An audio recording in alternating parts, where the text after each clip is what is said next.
नमस्कार साथियों, स्वागत है आपका एक बार फिर से आपके अपने चैनल वेदांत लर्निंग पॉइंट पे। आज आप सभी के लिए डीएलएड सेकेंड ईयर के दूसरे प्रश्न पत्र समाज शिक्षा एवं पाठचर्या बोध के पहले यूनिट शिक्षा की दार्शनिक समझ से मैडम मॉन्टेसरी की शिक्षण पद्धति का टॉपिक है। इससे पिछले वीडियो में मैंने मॉन्टेसरी मैडम का परिचय और मॉन्टेसरी के शैक्षिक सिद्धांत है इनका टॉपिक करवाया हुआ है। लिंक डिस्क्रिप्शन में मिल जाएगी, वहाँ से आप देख लीजिएगा।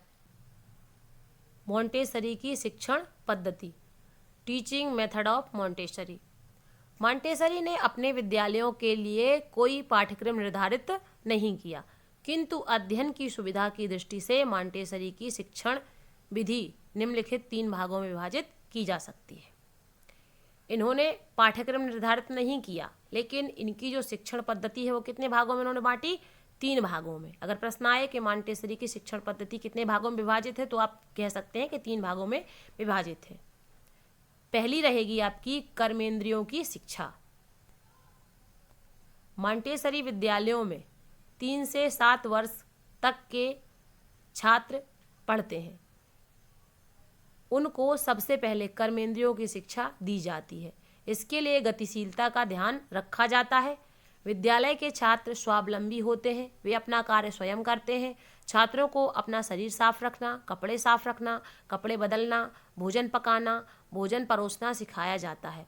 ऐसे काम करने से छात्र प्रसन्नता का अनुभव करते हैं तथा उनको अपनी कर्मेंद्रियों को भी प्रशिक्षित करने का अवसर मिलता है। छात्रों को शरीर का संतुलन करना आ जाता है, उनको दैनिक दिनचर्या का काम भी करना आ जाता है। देखिए, कर्मेंद्रियां क्या हैं आपकी? हाथ, पैर, यही तो हैं कर्मेंद्रियां जिनसे आप काम करते हैं। कर्म करने वाली इंद्रियां कर्मेंद्रियां होती हैं, ठीक है। और 3 से 7 वर्ष के बच्चे, उनसे कहो जाओ गिलास उधर रख के आओ।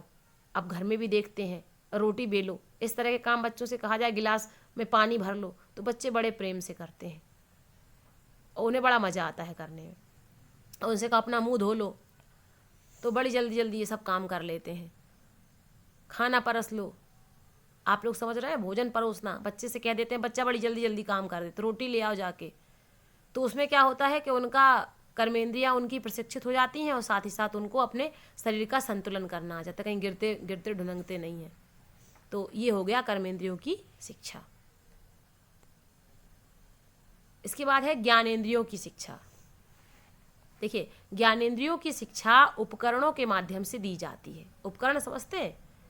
जैसे औजार, कोई चीज़ें, जैसे कि गिलास, बर्तन, ये सब उपकरण ही आएंगे। पेन, पेंसिल, ये उपकरण है। मॉन्टेसरी का विश्वास था कि एक समय में केवल एक ज्ञानेंद्रिय का प्रयोग किया जाए। इसी कारण अपनी पद्धति में मॉन्टेसरी ने जो उपकरण बनाए वे एक समय में केवल एक ज्ञानेंद्रिय को प्रभावित करते हैं। उनका मानना था कि शिक्षण विधि में ज्ञानेंद्रियों की शिक्षा का अधिक महत्व होना चाहिए। मॉन्टेसरी के अनुसार विभिन्न ज्ञानेंद्रियों को किस प्रकार प्रशिक्षित किया जाता है, उनका वर्णन इस प्रकार है। देखिए, पहली है चक्षु इंद्रिय। रंगों की पहचान करना सिखाना, विभिन्न रंगों की टिक्कियां दिखाना, रंगों से संबंधित प्रश्न पूछना आदि। चक्षु क्या होता है? आपकी आंखें, नेत्र आपके। रंगों की पहचान आप कैसे करेंगे? देख के ही तो करेंगे। रंगों की टिक्कियां बनाएं छोटी छोटी, या कई रंगों के पेन ले आएँ, या कई रंगों के जो है कई रंगों से गोले बना लें, कागज़ पे उन्हें गोल गोल काट लें, तो ये बच्चों को दिखाएं और बच्चों से कहें कि ये कौन सा रंग है। इस तरीके से चक्षु इंद्रियां काम करती हैं बच्चे की।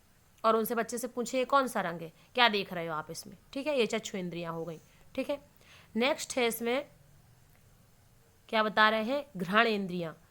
घ्राणेंद्रियां क्या है? आपकी नाक होती है। देखिए, क्या बता रहे हैं कि सुगंधित पुष्पों को सूंघना, आंख पर पट्टी बांधकर किसी भी वस्तु को सूंघना आदि। जैसे आपकी आंखों पर पट्टी बांधी और आपको कुछ सूंघाया और आपसे कहा कि कैसी महक आ रही है, तो आप बताओगे कि अगर गुलाब का फूल आपकी नाक में ले आए और आपसे कहा सूंघो किस क्या लग रहा है, तो आप कहोगे ये गुलाब का फूल है, ठीक है। ऐसे ही आपके पास जो है कुछ सब्जी ले आए और आपसे कहा सूंघो क्या है, तो आप कहोगे कोई सब्जी है।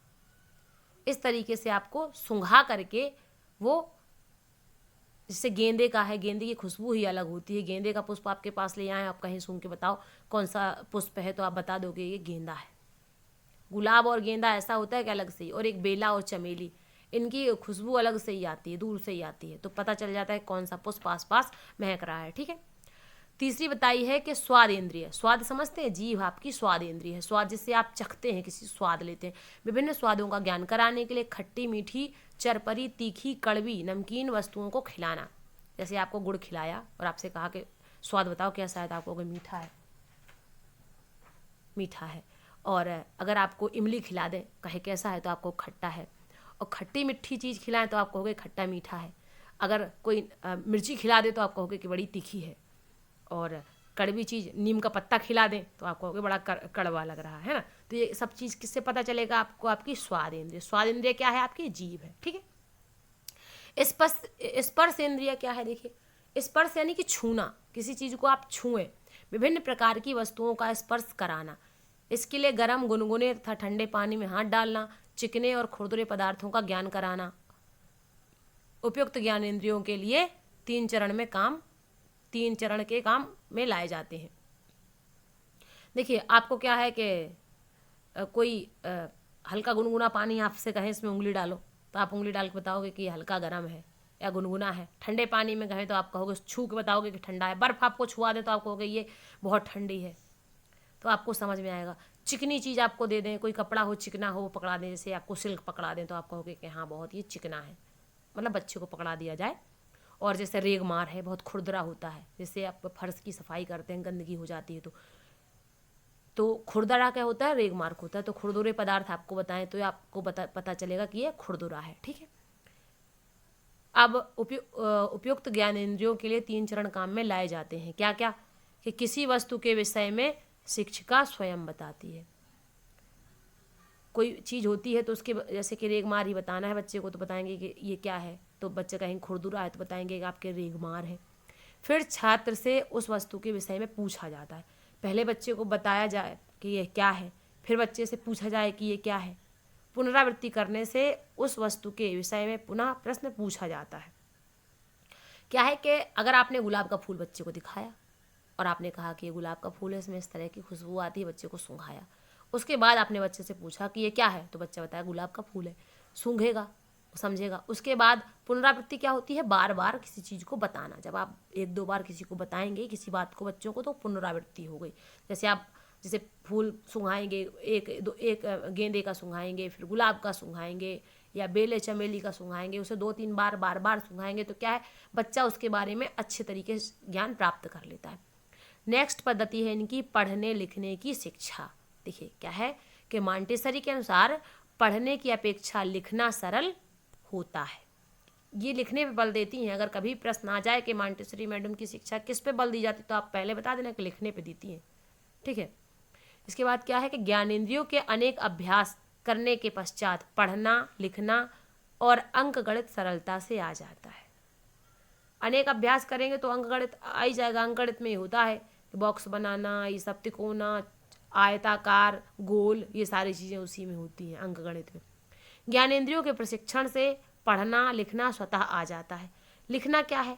लिखना देखिए, इस पद्धति में लिखना पहले सिखाया जाता है और पढ़ना उसके पश्चात। मॉन्टेसरी मैडम जो है वो लिखने पर भरोसा करती हैं। मॉन्टेसरी के अनुसार पढ़ने के लिए उच्चारण आवश्यक होता है और केवल यह पर्याप्त बौद्धिक विकास के पश्चात ही संभव होता है, किंतु लिखने में केवल अनुकरण की आवश्यकता होती है। लिखने के स्वाभाविक विकास के लिए तीन क्रियाएं आवश्यक होती हैं कि अनुकरण करना। ये लिखने के लिए ये कहती हैं कि पहले आप छोटा आ बना दो ऐसे करके, और फिर बच्चे से कहो कि आप इसके ऊपर पेंसिल घुमा दो ऐसे करके। जब बच्चा घुमाएगा तो आ बन जाएगा। बार बार घुमाएगा, बार बार घुमाएगा तो बच्चा लिखना सीख जाएगा, ऐसा मॉन्टेसरी मैडम कहती हैं। ठीक है। और फिर उसके बाद जब ये हो जाए तो फिर उसके आगे पूरी वर्णमाला की जो है पोथी रख दो और कहो कि इसमें आप देखो आ कैसे बना है और आप आ लिखो, आ कैसा बना है आ लिखो। इस तरह से जो है मॉन्टेसरी मैडम कहती हैं कि अनुसरण करने की आवश्यकता इनको होती है। ठीक है। इसके बाद क्या क्रियाएं आवश्यक बता रही हैं? देखिए कह रही हैं कि कलम पकड़ने का अभ्यास, कलम कैसे पकड़ना चाहिए ये अभ्यास। जैसे बच्चे को भिंडी पकड़ा दो, भिंडी को काट दो और उससे कहो कि 2-4 तरह के कलर रख दो उसके पास, उससे कहो कि भिंडी को जो है कलर में डुबा डुबा के रखे किसी कापी पे या पेज पे, तो क्या करेगा, उसे बनाने में बड़ा मजा आएगा, वो गोले बनाता जाएगा तो डिजाइन के फूल बन जाएंगे एक तरीके से। तो क्या होगा, बच्चे को कलम पकड़ने का अभ्यास हो जाएगा। अक्षरों के स्वरूप को समझना, अक्षर कैसे बना है, छोटा बनाना है तो पहले कटोरी की तरह बनाना है, फिर दूसरी कटोरी बनानी है, फिर एक डंडा खींचना है, फिर एक सीधा डंडा खींच देना है, आ बन गया। मतलब कि बच्चे को अक्षर का स्वरूप बताना है किस तरीके से ये है, ठीक है। अक्षरों का उच्चारण, फिर अक्षरों का उच्चारण बताएं कि ये आ बन गया। मॉन्टेसरी विधि से छात्र 1.5 मास में लिखना सीख जाता है। छात्र को लिखना आ जाना इस प्रणाली की सबसे बड़ी सफलता है। ये सच भी है, अगर बच्चे को बार बार अभ्यास कराया जाए तो वह बच्चा लिखना सीख ही जाता है। नेक्स्ट क्या बता रही हैं, लिखना। देखिए लिखना कैसे बता रही हैं कि मॉन्टेसरी का विश्वास है अंकित चिन्हों से भाव निकालना ही पढ़ना है। पढ़ना सिखाने के लिए शिक्षिका छात्रों के समक्ष किसी पहचानी वस्तु को रख देती है, उस वस्तु का नाम वह श्यामपट्ट पर लिख देती है। इस पद्धति में छात्र से श्यामपट्ट पर लिखे हुए शब्द का वाचन कराया जाता है। अब छोटे छोटे बच्चे हैं, इतना तो जानते ही हैं कि ये पेन है, घर से ही सीख के आते हैं कि पेन है, ये पेंसिल है।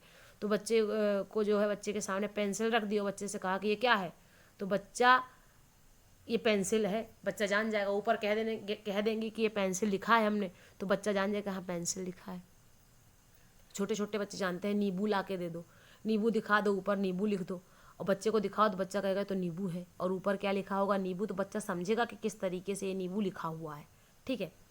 जब छात्र उस शब्द को ठीक प्रकार से पढ़ने लगता है तब शिक्षिका अत्यंत वेग से उस पूरे शब्द को कई बार दोहराती है। जब बच्चा नींबू कहने लग जाएगा तो बार बार कहेगी कि आप नींबू कहो, नींबू कहो, नींबू नींबू नींबू आप कहो, तो जो है बार बार दोहराने से क्या है, बच्चा पढ़ना सीख जाएगा, बोलना सीख जाएगा, ठीक है। इसके बाद अन्य शब्द भी उसी प्रकार लिखे और पढ़े जाते हैं, जैसे कि चौक दे दिया, डस्टर दे दिया, रख दिया, है ना, या किताब रख दी, कॉपी रख दी, इस तरीके से, और फिर उनसे कहलवाया। या जो प्लास्टिक के TLM टाइप बहुत आते हैं, जानवर आते हैं, घोड़ा, शेर, ये सब दिखा दिए बच्चे को और कहा कि ये क्या है, शेर ब्लैक बोर्ड पे लिख दिया, और फिर बार बार बच्चे से कहा कि बार बार पढ़ो क्या है, तो बच्चा पढ़ने की स्पीड पकड़ जाता है। और 15 दिन में कह रही हैं कि बच्चे को लिखना पढ़ना आ जाता है, 15 दिन में बच्चा लिखना पढ़ना सीख जाता है, ठीक है। इसके बाद कह रही हैं गणित। तीसरी पद्धति में गणित बता रही हैं। देखिए क्या बता रही हैं गणित में कि लिखना पढ़ना सिखाने की भांति मॉन्टेसरी प्रणाली में गणित सिखाने की नवीनता नहीं है। गिनती सिखाने के लिए विभिन्न लंबाइयों के छोटे बड़े 10 डंडों का प्रयोग किया जाता है। इन डंडों की लंबाई कई भागों में विभाजित करके इन भागों को लाल, पीला, नीला रंग दिया जाता है। छात्र पहले लंबाई के क्रम में डंडों को रखता है और फिर उसमें लाल नीले भागों को गिनता है। छात्र डंडों को 1, 2, 3, 4 आदि क्रम संख्या देता है। इसी विधि से जोड़ना, घटाना, गुणा, भाग करना सिखाया जाता है। इस विधि से छात्र प्रारंभिक गणित को सीख लेता है, किंतु अन्य गणितीय संक्रियाओं को सिखाने में समय लगता है। लिखना, पढ़ना और गणित, ठीक है। पहले लिखना रहेगा, लिखना, पढ़ना और गणित, ठीक है। इसके बाद है इनकी रचनाएं। रचनाओं के साथ ही इनका पूरा टॉपिक हो जाएगा। इसके बाद महात्मा गांधी जी आएंगे, ठीक है। देखिए मॉन्टेसरी ने कौन कौन सी रचनाएं लिखी हैं।